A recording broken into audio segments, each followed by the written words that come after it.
décembre. On m'a arrêté sur l'autoroute. On m'a sorti de la voiture, on m'a enfermé dans une voiture, on m'a gardé plus de 20 heures enfermé dans une camionnette sans lumière. Et ensuite on m'a frappé, on m'a mis dans une pièce dans le ranch et on me frappait en me disant qu'il fallait que je dise que oui, on venait de m'arrêter, que moi je faisais ça. Je me dédiquais à ça et j'ai jamais voulu. On me frappait de plus belle pour que je le dise. Ils avaient besoin de mon témoignage, ils avaient besoin que j'avoue quelque chose que j'avais pas fait pour que ce soit crédible. Et à partir de là, tous les mensonges qui se sont accumulés.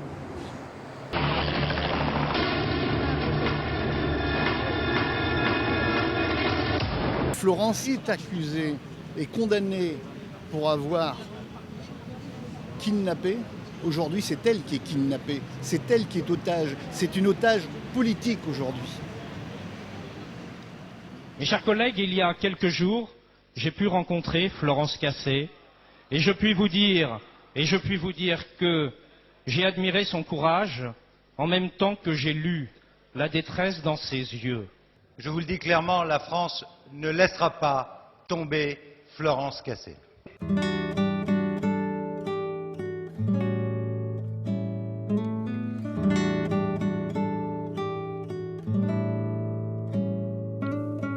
Dulce inocente, Marianne te escribe desde Francia, quiere suplicarte. Dulce inocente, para ti escribe, ten confianza, en tu virtud cree.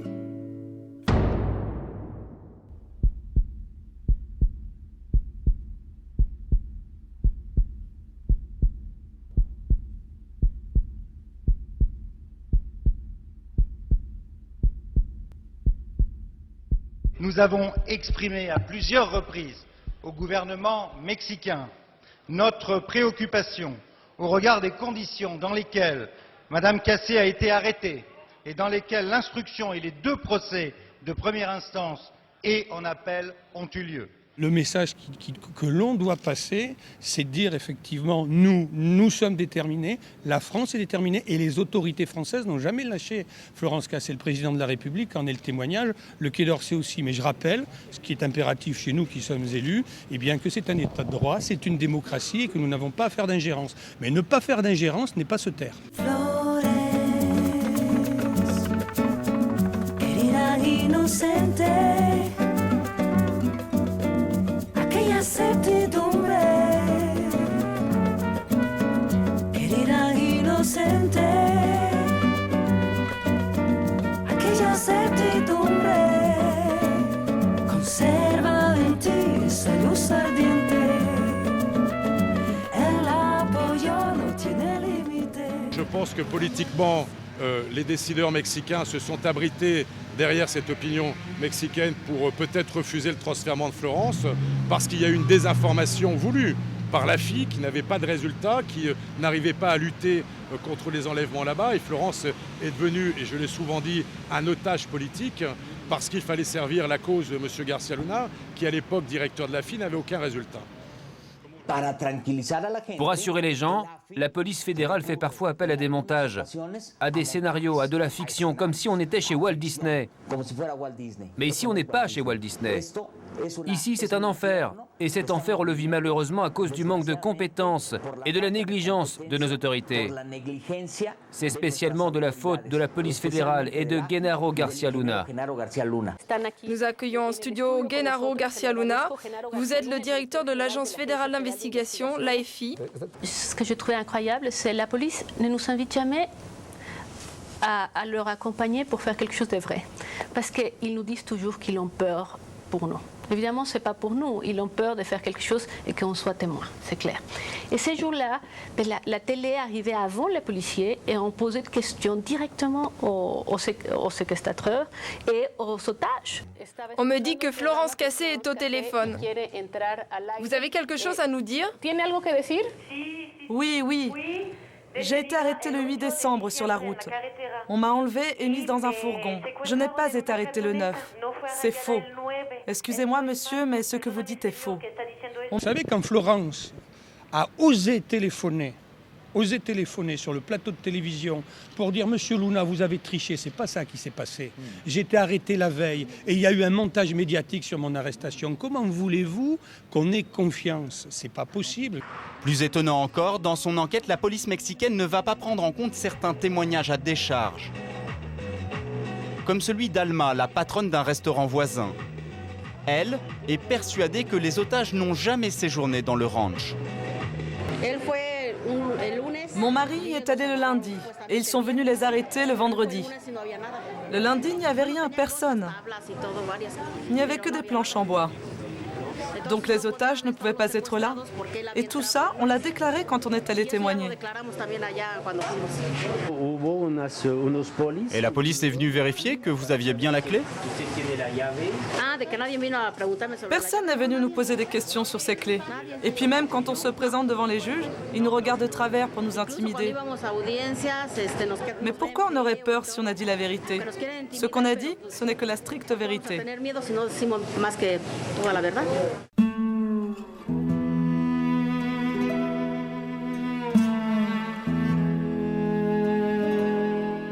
Florence est une coupable qui a été fabriquée purement et simplement. D'abord parce qu'on a manipulé le dossier dès la base, dès son arrestation, puisqu'on sait qu'elle a été arrêtée aujourd'hui le 8 décembre et qu'on n'a pas protégé ses droits essentiels, notamment en lui permettant d'appeler l'ambassade et le consulat. Et puis tout ça au fur et à mesure de l'instruction de cette affaire et même jusqu'au tribunal. Malheureusement, le cas de Florence, ce n'est pas l'unique cas qui existe dans le monde, mais il y a énormément de cas fabriqués au Mexique. Il faut montrer que celui-ci, c'en est un de plus, et que le peuple mexicain se rende compte que réellement, il se fait manipuler par la presse, par les politiques là-bas. Comment elle peut aller à 10 000 km dans un pays qui n'est pas le sien? On peut pas être au top. Hein.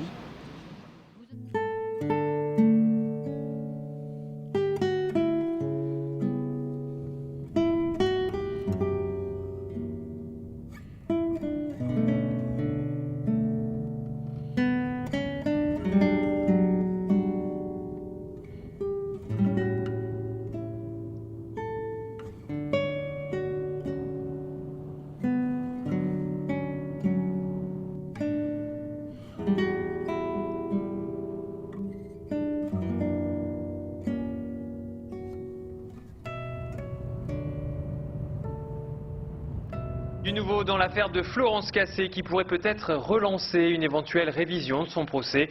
La justice mexicaine a révélé avoir menti à propos de l'arrestation de la jeune femme originaire de Béthune.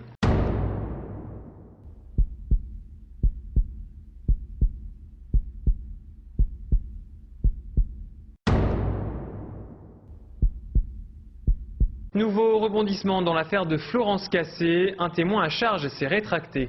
Ce Mexicain a affirmé ne pas connaître la Française originaire de Béthune, alors qu'il l'avait accusée d'être à la tête d'un gang de ravisseurs. Selon lui, les policiers l'ont torturé pour qu'ils mettent en cause la jeune femme. Cet homme dit avoir été frappé sur tout le corps et torturé à l'électricité par des policiers fédéraux qui l'ont également menacé d'enlever sa femme et son fils.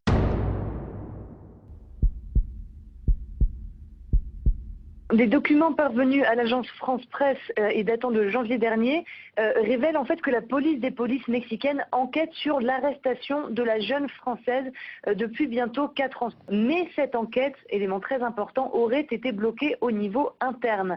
Ce qui aurait dû se passer si l'enquête avait suivi son cours, c'est que certains acteurs de l'arrestation, notamment le chef des renseignements de l'époque, Luis Cárdenas Palomino, auraient dû être entendus. Or, ces audiences n'ont pas eu lieu.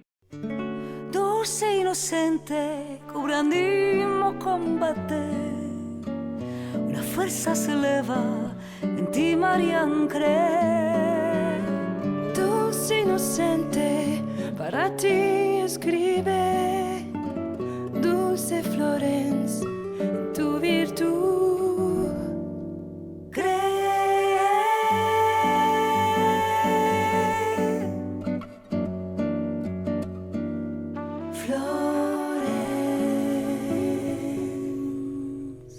Le pire, c'est d'être innocente et d'être enfermée et savoir qu'on n'a rien fait. C'est ça le pire, qui ne laisse pas dormir.